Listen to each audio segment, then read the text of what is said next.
नमस्कार, मैं डॉक्टर रजनीश कुमार आप सभी का एक बार फिर से हार्दिक स्वागत करता हूं। आज के वीडियो लेक्चर में हम बात करेंगे हिंदी के विकास में राष्ट्रीय, सामाजिक, धार्मिक नेताओं का क्या योगदान रहा है, जो कि यूजीसी नेट के पाठ्यक्रम के दृष्टिकोण से और तमाम हिंदी विषय से होने वाली परीक्षाओं के दृष्टिकोण से बहुत ही महत्वपूर्ण है। चलते हम बात करते हैं कि कौन से ऐसे नेता रहे हैं जिन्होंने कि हिंदी के बारे में सोचा है। उसमें सबसे पहला जो नाम आप देख रहे हैं, नाम है लोकमान्य बाल गंगाधर तिलक। उन्होंने हिंदी प्रचार प्रसार के लिए सन 1903 में हिंदी केसरी नामक पत्रिका का प्रकाशन भी किया और अंग्रेजी के स्थान पर हिंदी में व्याख्यान देकर जनता जनार्दन तक अपनी बात पहुंचाई। वस्तुतः महाराष्ट्र प्रदेश में हिंदी को राष्ट्रभाषा एवं देवनागरी को राष्ट्रलिपि के रूप में मान्यता देने वालों में वे सर्वोपरि थे। बाल गंगाधर तिलक, जिनका की एक बहुत ही फेमस कोटेशन भी है कि स्वतंत्रता हमारा जन्म सिद्ध अधिकार है। तो तिलक न सिर्फ स्वाधीनता सेनानी थे या फिर इस देश को आजाद कराने में अग्रणी भूमिका निभाने वाले थे, बल्कि उन्होंने हिंदी के प्रचार प्रसार में भी अपना बहुत ही महत्वपूर्ण रोल दिया और इन्होंने एक टाइपिंग भी बनाई थी जिसको कि हम तिलक फॉन्ट कहते हैं। ये भी सवाल कई बार परीक्षाओं में पूछ लिया जाता है। इसके बाद जो दूसरा नाम आता है लाला लाजपत राय का। लाला लाजपत राय पंजाब में हिंदी प्रसार का कार्य एक संस्था के रूप में इन्होंने किया। हिंदी उर्दू संघर्ष में इन्होंने हिंदी के पक्ष में वातावरण बनाया। पंजाब की जब चर्चा की जा रही है तो आपके दिमाग में एक और नाम आ जाना चाहिए, बिल्कुल, नवीन चंद्र राय का। उन्होंने भी काफी काम किया। ठीक है, लाला लाजपत राय के संदर्भ में बात करें तो शिक्षण संस्थाओं में हिंदी की पढ़ाई को अनिवार्य कराने में इनकी महत्वपूर्ण भूमिका रही। इन्हीं के प्रयत्नों का यह फल था कि पंजाब विश्वविद्यालय में आधुनिक भारतीय भाषाओं के साथ हिंदी के पाठ्यक्रम को भी स्वीकार किया। यानी कि लाला लाजपत राय जो कि पंजाबी भाषा भाषी के तौर पर जाने जाते थे। एक चीज तो आप देख रहे हैं कि जब स्वाधीनता आंदोलन का दौर चल रहा था तो भारत के अलग अलग प्रांतों के लोग, जिस तरीके से आज हिंदी भाषा को एक अलग दृष्टिकोण से देखा जाता है, केवल किताबों में या फिर लेखों में ही इसके प्रचार प्रसार की चर्चा की जाती है, धरातल पर कम दिखाई पड़ता है। बातें मंचों पर हिंदी की होती है, लेकिन जैसे ही हम घर में प्रवेश करते हैं तो इंग्लिश मिक्सचर हम भाषाओं का प्रयोग करना शुरू कर देते हैं। लेकिन आप देखें दयानंद सरस्वती, नवीन चंद्र राय, लालाजपत लाजपत राय, ये सब किस जुझारूपन से या फिर आत्मीयता से हिंदी के प्रचार प्रसार में अपने योगदान को दिए हैं। तो लाला लाजपत राय का संबंध आपने देख लिया कि किस तरीके से इन्होंने पंजाब विश्वविद्यालय में हिंदी को एक पाठ्यक्रम के रूप में शामिल किया और आज वैकेंसी निकल जाएगी तो बहुत सारे लोग हिंदी के लिए अप्लाई भी उसमें करना शुरू कर देंगे। लेकिन श्रेय किसको दिया जाना चाहिए? लाला लाजपत राय को। अगला जो नाम है पंडित मदन मोहन मालवीय। इनका बड़ा रोल रहा है हिंदी के प्रचार प्रसार में। सन 1863 में सरकार द्वारा जब देवनागरी लिपि के स्थान पर रोमन लिपि के प्रयोग का सुझाव दिया गया था, तब इन्होंने उसका डटकर विरोध किया था और code character and primary education in north west provinces लिखकर रोमन लिपि की अव्यावहारिकता सिद्ध करते हुए उसकी वैज्ञानिकता की धज्जियां इन्होंने उड़ा दी और उस समय के गवर्नर को 60,000 हस्ताक्षर वाला निवेदन देकर रोमन लिपि के खिलाफ जनाक्रोश एवं जनभाषा से सत्ता को परिचित कराया था और अदालतों में हिंदी को प्रवेश दिलवाया था। तो मदन मोहन मालवीय, इनको आप ट्रिपल एम के नाम से भी जान सकते हैं। मदन मोहन मालवीय जब आज की तरह सोशल मीडिया का जमाना नहीं था, उस जमाने में इन्होंने 60,000 सिग्नेचर करवाए थे। ये बहुत बड़ी बात कही जाएगी।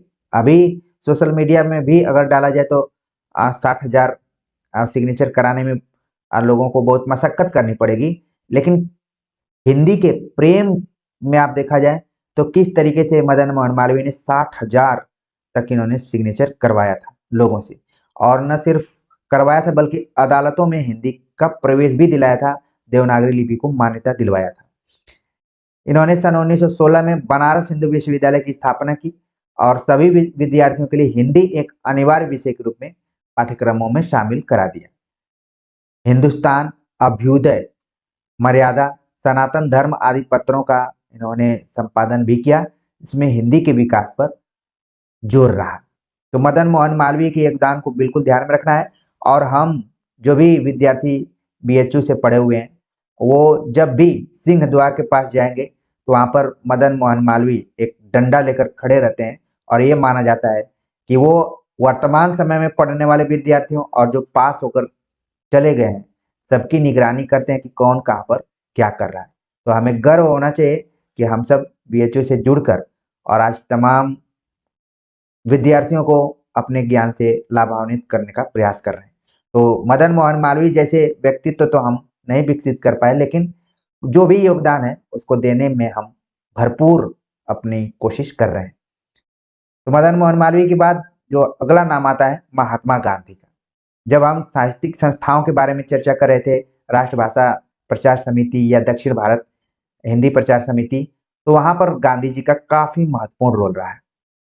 गांधी जी हिंदी के बजाय हिंदुस्तानी शब्द का प्रयोग करने पर बड़ा जोर देते थे, और वही हिंदुस्तानी, अगर जो प्रेमचंद की कहानियों को आप पढ़ेंगे या फिर उपन्यासों को पढ़ेंगे, वैसी ही भाषा का प्रयोग करना चाहते थे महात्मा गांधी।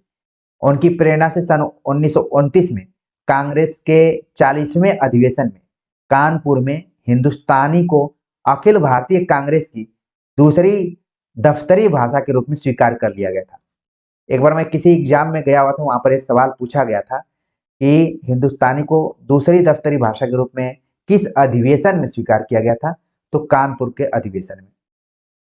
महात्मा गांधी ने सन 1918 में हिंदी साहित्य सम्मेलन इंदौर में हिंदी के प्रचार प्रसार के लिए एक प्रस्ताव रखा, जिसके अनुसार उत्तरी भारत के 6 विद्यार्थी दक्षिणी भाषाएं सीखने दक्षिण में जाएं और 6 विद्यार्थी हिंदी सीखने उत्तर भारत आए। ये देखिए फार्मूला जो आगे चलकर त्रिभाषा फार्मूला के रूप में बना हुआ था, लेकिन यहाँ पर महात्मा गांधी ने सन 1918 ईस्वी में ऐसा प्रस्ताव रखा था कि 6 विद्यार्थी उत्तर से दक्षिण और दक्षिण से उत्तर जाएंगे हिंदी सीखने के लिए।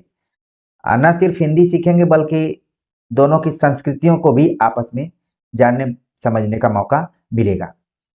महात्मा गांधी ने हिंदुस्तानी के प्रचार प्रसार के लिए दक्षिण हिंदी प्रचार सभा मद्रास, राष्ट्रभाषा प्रचार समिति वर्धा, हिंदुस्तानी प्रचार सभा आदि का गठन किया, और हिंदी तथा देवनागरी लिपि के प्रति आग्रहशील हिंदी साहित्य सम्मेलन प्रयाग से इन्होंने 1935 ईस्वी में अपना संबंध तोड़ लिया था।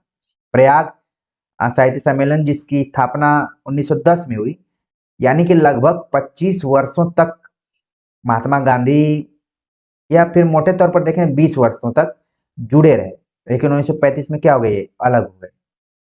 तो महात्मा गांधी का क्या रोल रहा है हिंदी के विकास में, आपने देख लिया। हिंदी शब्द के स्थान पर ज्यादा उनका क्या जोर था, हिंदुस्तानी। हिंदुस्तानी जब हम कहते हैं तो उसमें हिंदी और उर्दू दोनों के मिश्रित रूप को कहा जाता है।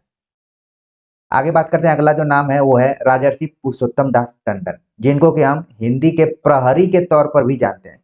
और मैंने बताया भी कि उत्तर प्रदेश में एक मुक्त विश्वविद्यालय है जिसका नाम है उत्तर प्रदेश राजर्षि मुक्त विश्वविद्यालय। ठीक है, उत्तर प्रदेश राजर्षि टंडन मुक्त विश्वविद्यालय। तो प्रहरी के तौर पर जाने जाते हैं। और हमने बताया भी था कि हिंदी साहित्य सम्मेलन प्रयाग के संस्थापकों में से एक थे ये, और सम्मेलन की ओर से गांधी जी को आकर्षित करने का श्रेय भी इन्हीं को दिया जाता है। जो भी गांधी जी का जुड़ाव साहित्य सम्मेलन से था, जो कि 1935 में अलग भी हो गया, लेकिन इसमें टंडन जी का काफी महत्वपूर्ण रोल रहा। काका कालेलकर, जब भी हम देवनागरी लिपि के मानकीकरण की चर्चा करते हैं तो इन्हीं की अध्यक्षता में एक समिति बनी थी, कालेलकर समिति। हिंदीतर भाषी हिंदी प्रचारकों में काका कालेलकर का नाम महत्वपूर्ण रूप से लिया जा सकता है। इन्होंने राष्ट्रभाषा के प्रचार कार्य को राष्ट्रीय जीवन के संदर्भ में देखा। ये बहुत बड़ी बात है। आज जिस हिंदी को केवल हम परीक्षाओं के लिए तैयारी करते हैं या फिर कभी कभी प्रचार प्रसार के लिए प्रयोग कर लेते हैं, लेकिन उस तरीके का गर्व महसूस नहीं करते हैं जिस तरीके से आप देख रहे हैं कि काका कालेलकर, पुरुषोत्तम दास टंडन, गांधी जी या फिर मदन मोहन मालवीय, या फिर जो सबसे पहला नाम हमने दिया हुआ था, पहला नाम मतलब कि पहला नाम कौन सा था इसमें, तिलक या फिर लाला लाजपत राय। तो ज्यादा प्रशंसनीय काम किया कालेलकर जी ने। राष्ट्रभाषा के प्रचार कार्य को राष्ट्रीय जीवन के संदर्भ में इन्होंने देखा। हिंदी प्रचार का क्षेत्र दक्षिण भारत, बाद में गुजरात की राष्ट्रभाषा प्रचार समिति भी इन्होंने बनाया। ये गांधी जी के परम प्रिय शिष्य थे। हिंदी के बजाय गांधी जी के अनुकरण पर इन्होंने भी हिंदुस्तानी का समर्थन किया।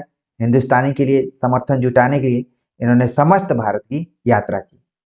हिंदी अथवा हिंदुस्तानी को टाइपराइटर प्रेस की दृष्टि से सरल एवं सज्जित करने के लिए इन्होंने देवनागरी लिपि में कुछ मौलिक संशोधन परिवर्धन का सुझाव दिया था, जिन्हें स्वीकार नहीं किया गया। ये यहाँ पर हमें ध्यान में रखना कि दिया सुझाव तो जरूर, लेकिन उसे स्वीकार नहीं किया गया। हिंदी के लिए सबकी बोली नाम सुझाया था इन्होंने। मान लीजिए सवाल पूछा जा सकता है कि हिंदी भाषा के लिए सबकी बोली नाम से किसने संबोधित किया था, तो वो नाम आ जाएगा काका कालेलकर का। यहाँ पर भी जनमत नहीं बना, इसलिए इसको अस्वीकार कर दिया गया। फिर भी हिंदी प्रचारकों की अगर बात करें तो काका कालेलकर ने काफी काम किया हिंदी भाषी होते हुए। तो इस तरीके से हम देखें मुख्य रूप से हिंदी के विकास के दृष्टिकोण से जो व्यक्तिगत रूप से जो नेता थे कौन कौन थे और उनका क्या रोल रहा है, हमने देख लिया। कमेंट्स कर जरूर बताइए इस वीडियो लेक्चर के बारे में कि कैसी जानकारी लगी। मिलते हैं एक नए टॉपिक के साथ, तब तक के लिए नमस्कार।